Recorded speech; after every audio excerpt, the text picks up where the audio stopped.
j'y vais de la super conférence aujourd'hui. Je vais vous amener des notions super trippantes parce que pour moi, comme je disais tout à l'heure, devenir travailleur autonome, pour moi, ça fait partie de la vie, comme l'adolescence, comme devenir parent. What the fuck? Pourquoi? Comment? Et surtout, comment ça se fait qu'il y a autant de monde qui deviennent travailleurs autonomes et pourquoi ils ont autant de misère? Donc, je vais vous donner au moins tout de suite des pistes sur comment, qu'est-ce qu'il y a à tenir en compte quand on est dans un processus de cheminement vers là, parce qu'il y a des notions à intégrer super importantes. Moi, je travaille en neurosensoriel, en neuroquantique. Donc, qu'est-ce qui fait que... Ici, je suis rendue assez proche pour toi. Donc, on capte les gens à distance. Et ça provoque toujours des tensions à l'intérieur de nous. On capte une différence. C'est ce qui va faire comment on va se définir au niveau de relationnel. C'est ce qui va faire que quand on va capter une différence, notre animal va vouloir savoir, l'animal à l'intérieur de nous, parce qu'avant d'être un humain, on était un animal, puis c'est encore dans nos gènes, c'est encore dans nos molécules, dans notre composition. Et cet animal-là veut savoir est-ce que je suis la proie ou le prédateur. Et c'est ce qui va conduire des comportements qui vont toujours nous positionner en supériorité ou en infériorité. Et ça se fait à une vitesse faramineuse, ça nous échappe, mais l'humain va choisir d'adhérer ou pas à l'illusion proposée par les sens. Et c'est ce qui va nous amener à créer nos différents égos relationnels, d'infériorité, de supériorité, de je suis trop, je suis pas assez. Et les fameuses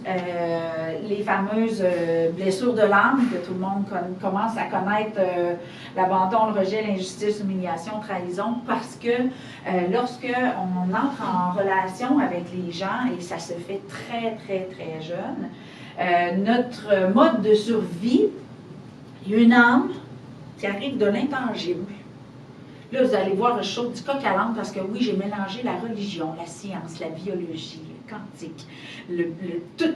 J'ai mélangé tout. Fait que oui, je pense de toutes sortes d'affaires. Vous en ferez ce que vous voudrez. Je ne vous demande pas d'y croire, je vous demande juste de l'explorer. Alors, oui, lorsqu'on parle de l'intangible, on était une conscience. Il y en a qui appellent ça amour, il y en a qui appellent ça... Mais on arrive de l'intangible et on est devenu matière.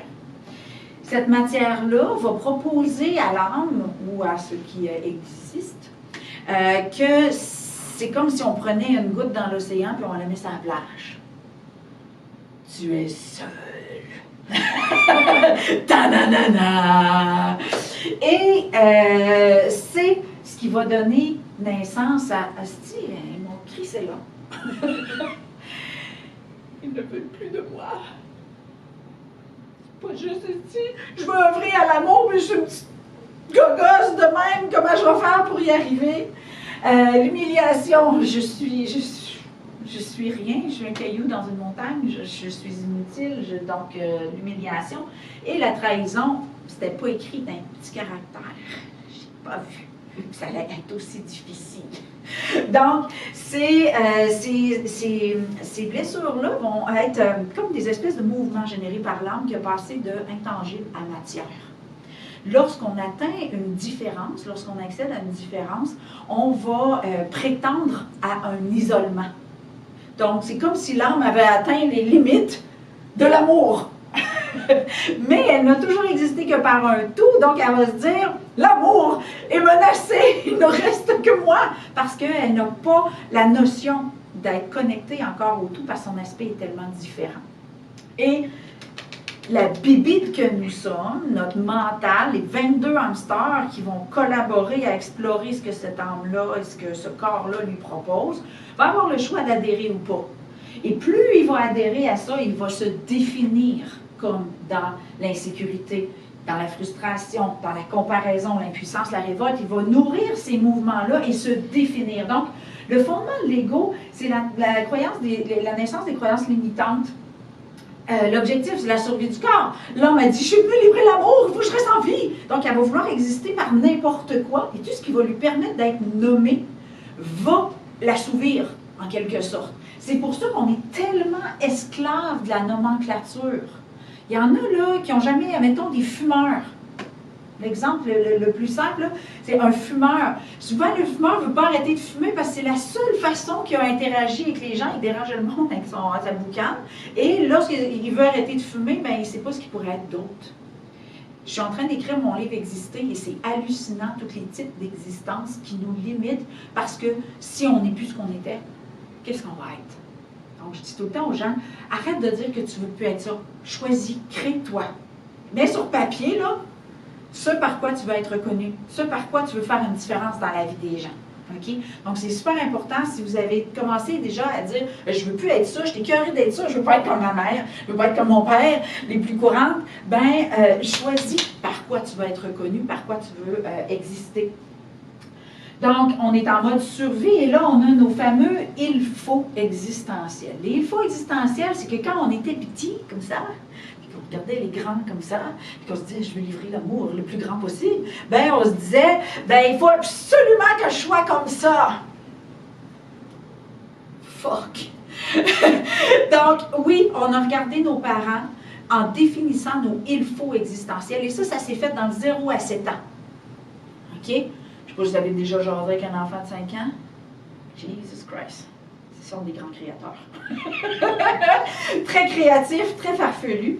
Mais c'est dans le bloc de 0 à 7 ans qu'on définit nos « il faut » existentiels. Okay?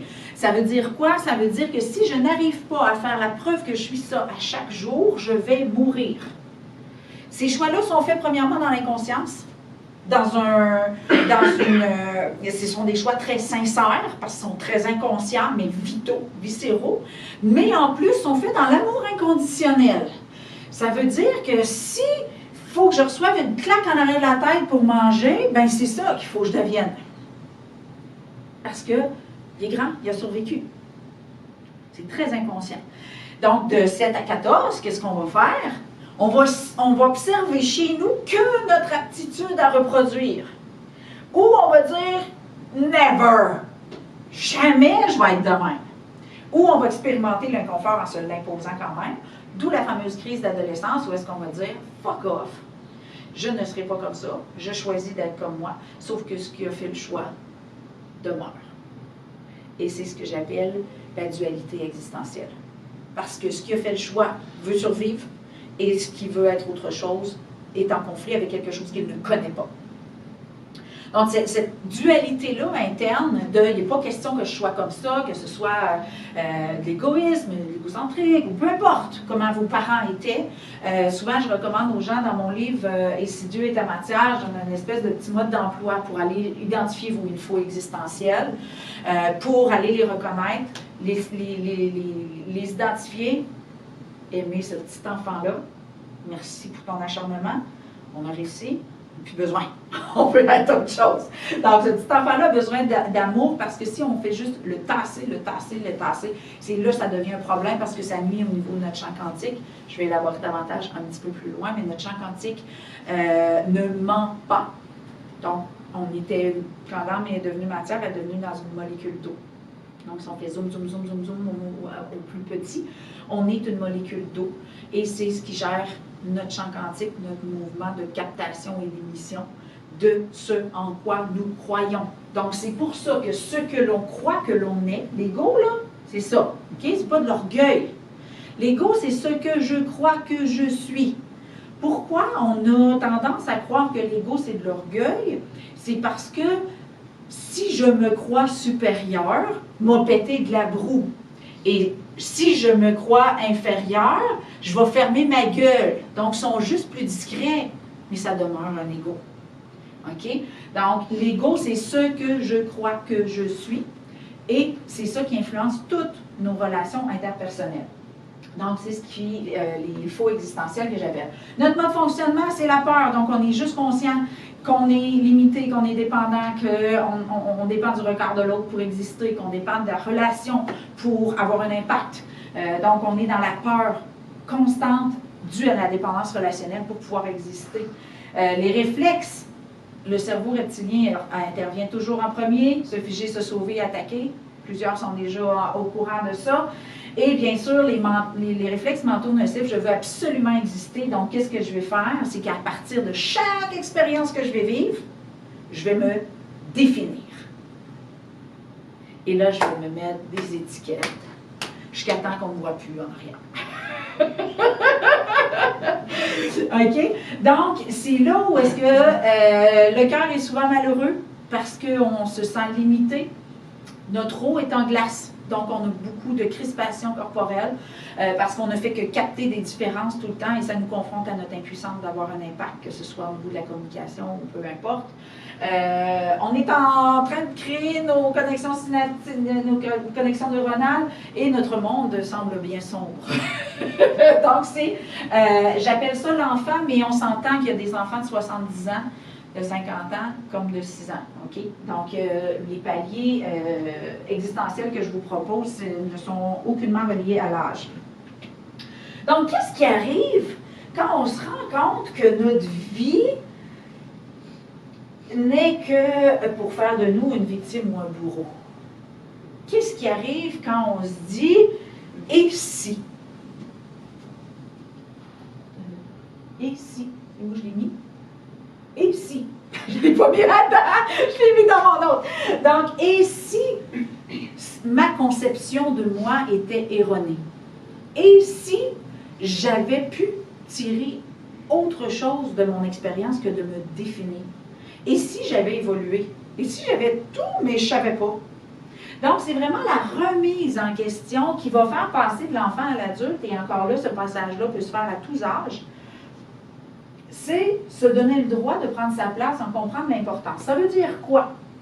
Qu'au lieu de me définir, de vouloir créer mon ego, je détruis mes croyances. Dans le fond, je me redéfinis en tant qu'explorateur inexpérimenté, au lieu de solidifier ce que je crois être. Donc, et si j'étais plus que ça? L'objectif n'est plus la survie du corps. Je sais très bien me faire à manger, normalement. C'est rare que tu passes de l'adulte, de l'enfant vers l'adulte avant d'être capable de te faire à manger. Donc, on s'entend que tu es capable de te nourrir. Et tu as tout ce qu'il faut. Donc, tu rentres dans ton développement, ton évolution personnelle, ton autonomie personnelle. Au lieu d'être en mode survie et de dire il faut, ben tu rentres en auto-observation et au lieu de te définir, tu choisis d'apprendre, d'avancer. Tu apprends à vivre au présent au lieu de traîner toutes tes boulets identitaires, puis tes étiquettes, puis ton blindage, puis tout ton merdier par lequel qui a fait de ton existence un calvaire interminable. Ben tu dis, et s'il y avait quelque chose à apprendre? Et s'il y avait quelque chose à apprendre? Et là, quand je dis aux gens que l'agression sexuelle que j'ai vécue à 15 ans, c'est une des plus belles expériences que j'ai vécues de ma vie, ils ne me croient pas. Fait voyons, c'est n'importe quoi des conneries. Et là, quand je leur dis, ben oui, parce que quand je l'ai revu 25 ans plus tard, j'ai sauté au cou, puis je pensais mourir tellement que j'étais en extase. OK? Ils ne comprennent pas non plus. OK? J'avais tellement à apprendre de cette expérience-là. Mais c'est sûr que quand on le vit, c'est pas évident de prime abord. Donc, c'est qu'est-ce que toute expérience peut nous apprendre? Ça veut dire quoi le cacao? Quand on entre en auto-observation, ça veut dire que toute expérience nous permet d'apprendre à nous connaître. Nous connaître dans nos besoins, nos limites, nos objectifs et notre plaisir, qui est tout à fait légitime. OK? Donc, qu'est-ce que cette expérience-là m'a permis de connaître sur moi? J'ai connu énormément de choses. Énormément. Maintenant, ce que j'apprends à connaître, est-ce que je vais être capable de l'aimer? C'est là que ça se course. Bon. on a envie de nous aimer, mais on se dit, ben, je vais me garder une petite gêne. Tu sais, je vais garder ce que j'ai honte. Je vais garder mes émotions un petit peu pour moi, parce que ça dérange, ça fait de la peine. Je ne suis pas très habile. Donc, on en cache des petits bouts, puis on sort l'autre petit bout. Ça, c'est pas bon. Moi, j'ai brisé mon corps dans le refoulement émotionnel, dans le blindage émotionnel, dans l'imposture. J'étais une prodigieuse hypocrite. J'étais vraiment une prodigieuse hypocrite. Donc, tout ça a fait de moi que j'ai brisé mon corps physique. jusqu'à plus être capable de fonctionner normalement au niveau digestif, au niveau de respirer. La nuit, je me réveillais plus capable de respirer, plus capable de bouger, rien. Fait que j'ai dormi assis pendant longtemps. Donc, tous ces comportements-là, on est un affluent énergétique, vibratoire, et on n'est pas fait pour construire le Manix 5 dans notre corps.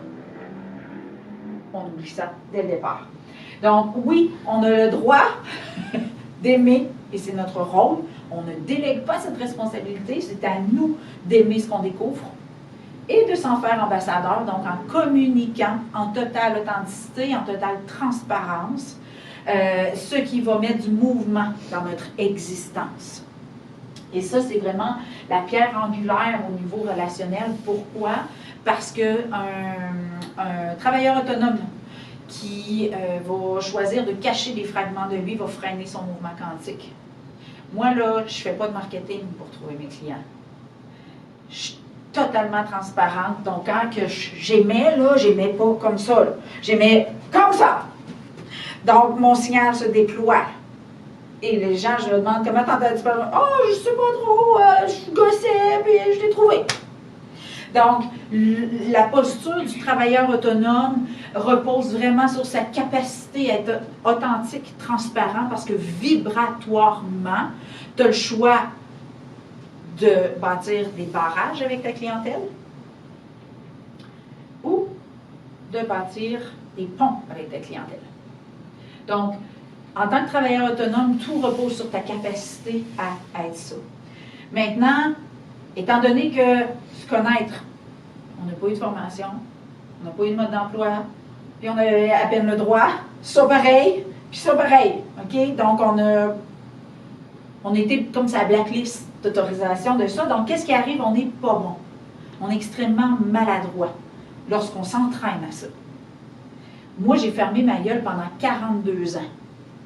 Laissez-moi vous dire que quand j'ai ouvert ma gueule, ça a chié solide. Okay? J'avais à que ça sorte autant ma colère, autant ma tristesse que ma joie. Ben, j'avais tellement... Je suis une hypersensible. Je sais qu'il y en a dans la salle, là, sans vouloir viser personne, là, je regarde personne. Là. Donc, un hypersensible, c'est quoi? C'est une fissure dans un barrage. Les gens vivent tellement le blindage, le refoulement émotionnel, que les hypersensibles ont la capacité de cuver pour les autres. Donc, quand on a envie de broyer ou de rire, on rit pour tous ceux qui ne le font pas. C'est plus clair maintenant ce que vous expérimentez? Donc, qu'est-ce que ça fait? Ça fait un torrent. Donc, si tu bloques ce que tu reçois de 250 000 personnes, ton corps, il vient scrap, c'est inévitable. Donc, un hypersensible, c'est pas un hyper fragile, c'est un hyper connecté. Moi, j'appelle ça de l'hyperconnectivité. OK? Et on n'a pas à freiner ça. Et qu'est-ce que ça fait de nous? Donc, ça fait des bombes à retardement. Capable d'anéantir des barrages, croyez-moi. J'ai eu peur de tuer. C'est hallucinant. C'est hallucinant comment on vient puissant, on est une bombe énergétique. Donc, si on refoule, X-Men, vous avez vu? Pareil. Donc, oui, on peut faire des grosses bêtises lorsqu'on explose, donc développer l'habitude de faire du fur et à mesure. Donc, quand j'ai eu 42 ans, mon corps était fini, focal. J'ai dit, OK, je vais faire du fur et à mesure. Il a fallu que j'aille en hypnose pour être capable de repleurer à nouveau. J'ai eu l'impression qu'il y avait un caillou gros de même qui m'avait passé dans la gorge tellement ça me fait mal. Et là, je ne voulais plus revenir. La cérébrale, attends, j'avais encore, là, je broyais, parce que ça faisait tellement de bien, mais en même temps, ça faisait tellement mal, parce que c'était cristallisé. J'avais fait de ma gorge un showroom en béton armé. Vraiment, il n'y avait plus rien qui passait par là, donc c'est très nocif. Mais on doit accepter d'apprendre, donc d'être maladroit, lorsqu'on expérimente ça. Parce qu'on ne sait pas pratiquer. Et on se doit se donner le droit d'être maladroit. De permettre aux gens d'accéder à notre vérité. De leur permettre enfin de nous aimer pour ce que nous sommes. Alors qu'on a cru qu'on n'avait pas le droit. L'auto-observation, le haut aurait dû être ici, mais c'était moins chic au caca que cacao. Mais l'auto-observation doit se faire en permanence. Ça veut dire quoi? Moi, j'étais, quand j'ai fait ma 4e dépression, j'ai dit à mon médecin, je l'ai dit, il me manquait une botte, quelque chose, et là, j'ai eu mon diagnostic de bipolaire, et là, ils m'ont mis ces pilules, et il m'a dit, vous allez prendre ça à vie, madame Fokoff? Non. Donc, j'ai remis le concept de bipolarité complètement. Je suis repartie de 0, 0, 0 et je me suis dit, il y a de quoi qui ne marche pas. Donc, je suis rentrée en auto-observation. Ça, c'est l'outil qui m'a permis de sortir de toute cette toxicité-là. Au niveau émotionnel, au niveau relationnel. C'est l'outil par excellence que j'ai utilisé pour sortir de là. L'auto-observation. Je n'existais que pour mes highs et pour mes downs. Il n'y avait pas de place pour d'autres choses dans ma vie. Qu'est-ce que j'ai fait? J'ai pimpé mes neutres. Je m'observais tellement constamment à me demander, je vais-tu bien, je vais-tu mal? Non, je ne suis pas en train de sauter partout, je ne suis pas saoule, je ne suis pas en train de sauter les plombs. Et je ne suis pas en dépression, c'est cool. Confetti! D'où mon fameux slogan, confetti ta vie. Donc, je me suis mis à pimper mes neutres et à être présente dans mes neutres. Et c'est ce qui m'a permis de réaliser qu'il y avait un potentiel à tirer en toute expérience. Donc, mon mode de fonctionnement est devenu curiosité remise en question. J'ai pris ce que j'avais construit là, j'ai fait là, merci beaucoup, tu m'as gardé en vie, on passe à autre chose. Donc, je me suis observée et mon rôle n'était plus de me définir, mais bien de percevoir, observer et faire quelque chose avec. Apprendre, me développer et prendre conscience du potentiel acquis. Et c'est sûr que le mental, les hamsters vont toujours s'en mêler, là, on va se comparer. Parce que veut pas, c'est ce qui nous permet de concevoir notre différence. Mais on a le choix de concevoir notre différence comme impertinente ou la chose la plus extraordinaire du monde. C'est souvent là où ça coince aussi pour les travailleurs autonomes. Qu'est-ce que j'ai à offrir? Pourquoi moi? Qu'est-ce que j'ai de si spécial que ça? Et là, de moi de répondre, t'es unique, ça suffit. Okay? C'est vraiment là que la magie s'opère. Donc, c'est à nous de concevoir notre différence comme un atout précieux et exceptionnel. Donc, toutes les blessures émotionnelles vont changer de forme parce qu'on va entrer en autonomie. Et à force d'utiliser ça, on va faire « Ah, j'en veux encore! Dans le fond, ce que je faisais là, j'étais dans le champ, là, j'en veux plus. » Et là, qu'est-ce qu'on va faire? On va dire « Comment je peux développer mon cacao? J'ai besoin d'aide pour travailler mon cacao, j'ai besoin de monde pour me challenger, j'ai besoin de monde pour me poser des questions, pour comment j'ai fait pour survivre avec tout ce que j'avais vécu. » L'humain a appelé ça des clients. Le maître. Le maître, c'est quoi? C'est celui qui sait qu'il ne sait rien. Pourquoi? Parce qu'il a pris conscience ici qu'il aurait pu faire n'importe quoi de ça, et c'est ce qu'il a fait, mais il a choisi d'en faire autre chose. Dans mon premier livre, Confetti ta vie, j'enseigne comment changer de rôle dans l'histoire de sa vie. Moi, j'avais, là-dedans, je rencontre mes deux plus grands rôles de bourreau et de victime, donc de victime d'agression sexuelle et de bourreau en ayant conduit ma fille à vouloir en finir avec la vie. Donc, comment ça a pu devenir, comment j'ai pu devenir l'héroïne d'histoires pareilles? Donc, comment ça se peut, comment ça se fait? C'est lorsqu'on remet en question notre définition, notre conception de nous. Mais c'est sûr que si on traîne de la honte, des regrets ou de la culpabilité, personne ne va venir s'abreuver. On va assumer le primaire et le secondaire pour permettre la reconnaissance de ce qui s'est fait chier dans l'apprentissage. Ce petit enfant-là, avec des couilles en béton, qui est atterri sur une planète où le désespoir règne en roi et maître, qui s'est fait chier à attendre d'avoir un regard qui lui dirait « T'es extraordinaire et je t'aime. »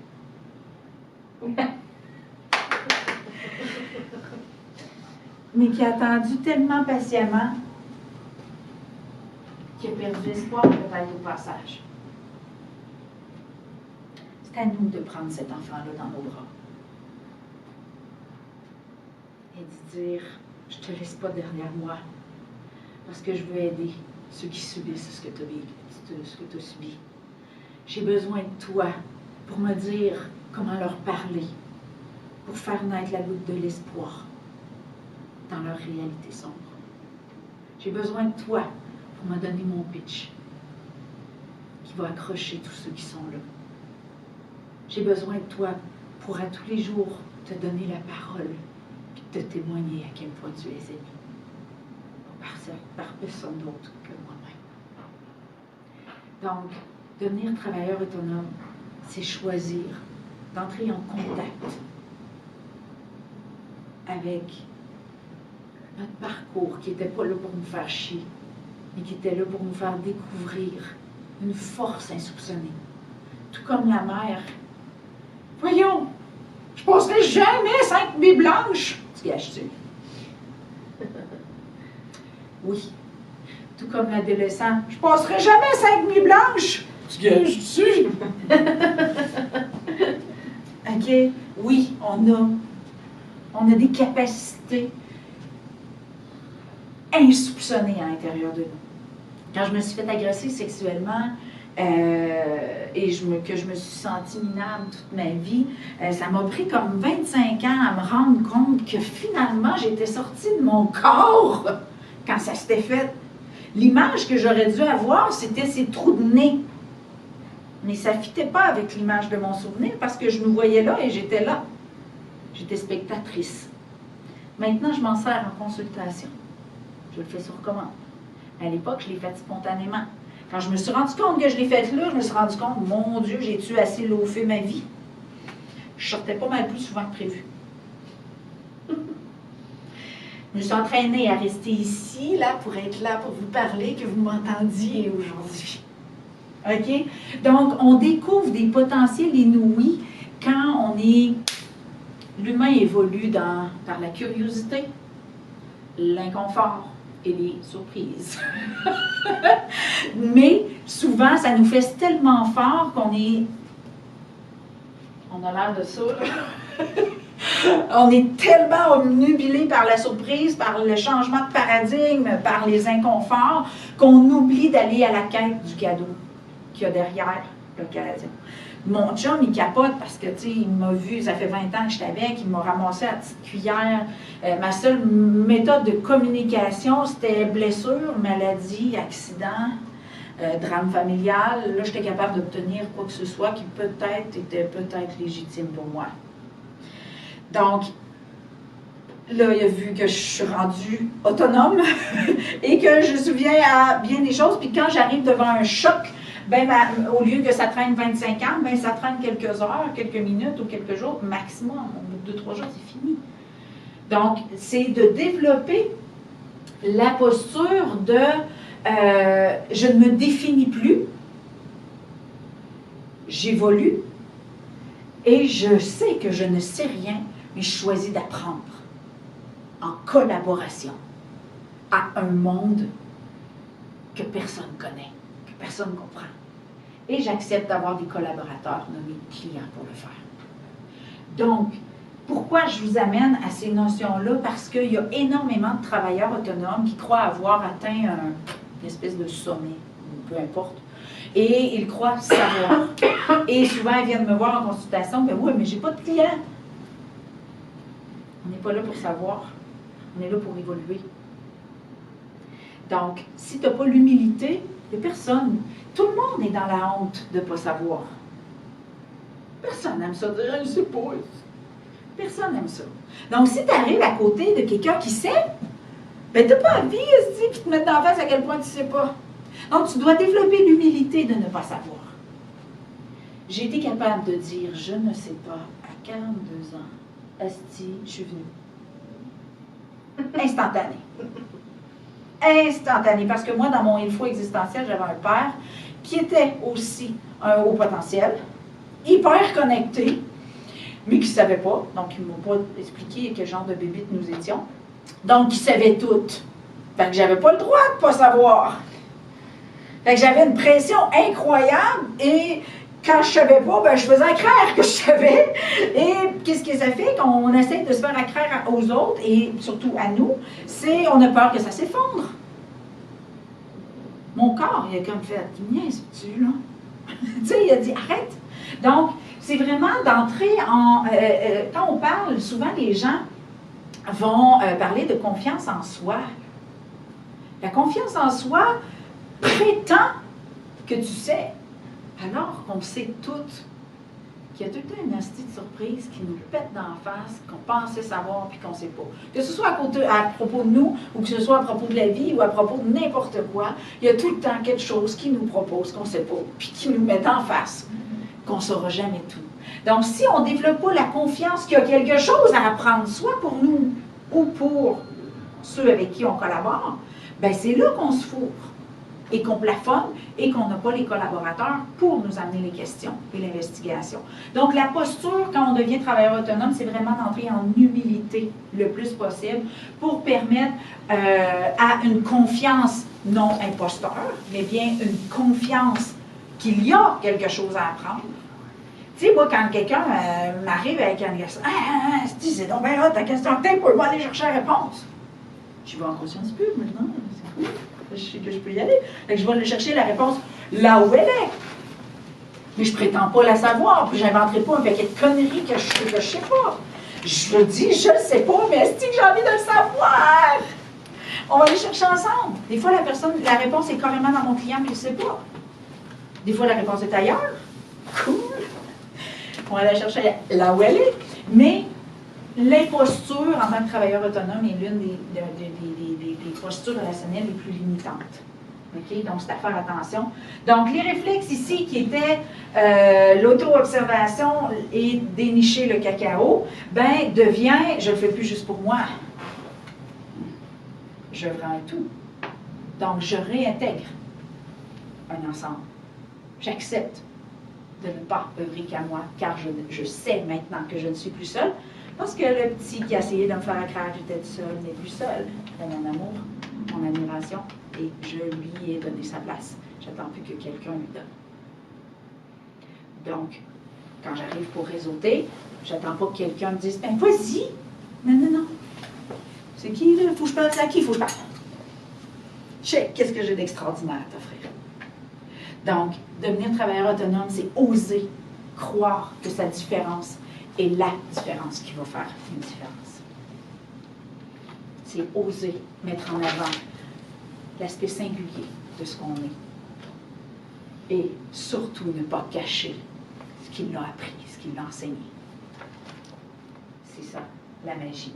Donc, lorsqu'on rentre en collaboration, oui, on va avoir l'impression de compétitionner, on va avoir tendance à cacher et on va avoir tendance à s'approprier. Mais ce sont encore des mouvements qui peuvent freiner. Pourquoi? Parce que si on s'approprie quelque chose, puis qu'à un moment donné, on se dit, ben, crif, je me suis trompée. Comme le guide alimentaire canadien est le plus bel exemple. Il y avait des notions à l'époque qu'on n'avait pas aujourd'hui. Et qu'est-ce qu'ils ont fait? Ils ont été soumis à une pression sociale qu'ils n'avaient pas le droit de s'être trompés. Donc, ils ont véhiculé des choses parce que 10 ans plus tard, ce qu'ils avaient dit était complètement erroné.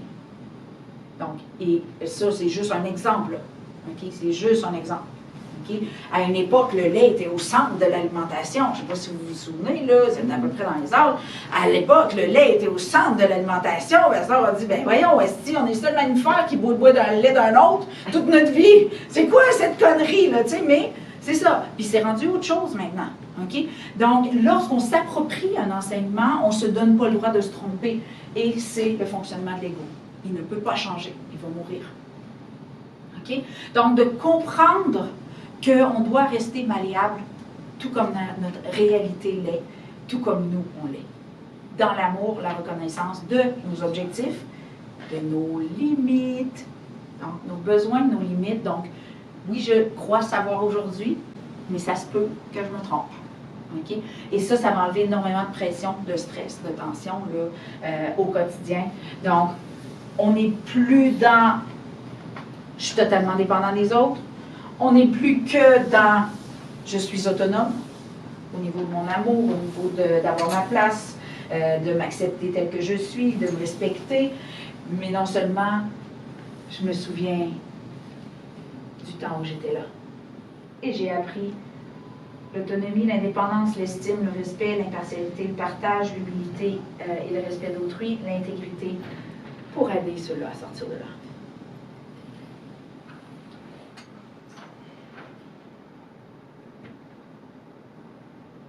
Donc, c'est de la collaboration. J'enseigne même ce que je ne sais pas. Pourquoi? Parce que j'ai développé l'humilité d'aller chercher les réponses que je ne sais pas. J'ai développé la capacité de créer les réponses. Sur Castor avec Google, il n'y a plus même de réponse pas répondue, mais quand même. J'ai développé ma capacité à aller chercher les réponses, soit par l'expérience, soit par la communication, soit par... peu importe. C'est vraiment des notions que je vous amène qui sont importantes à rendre compte, même pour ceux qui croient qu'ils ne deviendront jamais travailleurs autonomes.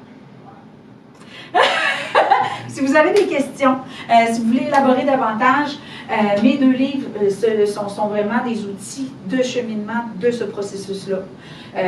Qui rendent, ça c'est La victime et le bourreau, ça c'est plus l'amour inconditionnel, donc le monstre que j'ai fait de moi, donc le témoignage de mes égos parsemé des enseignements que je suis allée chercher par mes illusions existentielles et relationnelles. Donc c'est vraiment des outils de transformation pour ceux qui veulent cheminer par eux-mêmes. Sinon, on va me faire plaisir de vous accompagner dans tout ça. Donc, comme je disais, j'accompagne autant les individus que les travailleurs autonomes que pour la transition. Donc, ça va me faire plaisir d'être là. J'espère que ça vous a plu. J'espère que ça a semé le doute dans vos réalités et qu'elles vont en devenir plus confortables. Alors, mon nom est Chantal Beaumont. Je suis au kiosque en bas dans la grande salle, puis ça va me faire plaisir de répondre à vos questions. Si vous êtes curieux au niveau de l'assiduité matière, j'ai des lives sur mon site web et sur ma chaîne YouTube où est-ce que je lis des séquences et j'élabore. Donc, ça va vous donner des notions. J'ai 25 épisodes que je suis en train de produire. Je suis rendue au 16e. Ils sont gratuits jusqu'au 31 décembre. Après, ça va être en édition payante. Mais vous pouvez y aller, vous initier encore plus à mes enseignements pour en découvrir un petit peu plus sur moi aussi, parce que je me suis fait l'amour de ça par le biais de ces livres-là. Alors, si ça vous intéresse, vous pourrez y aller.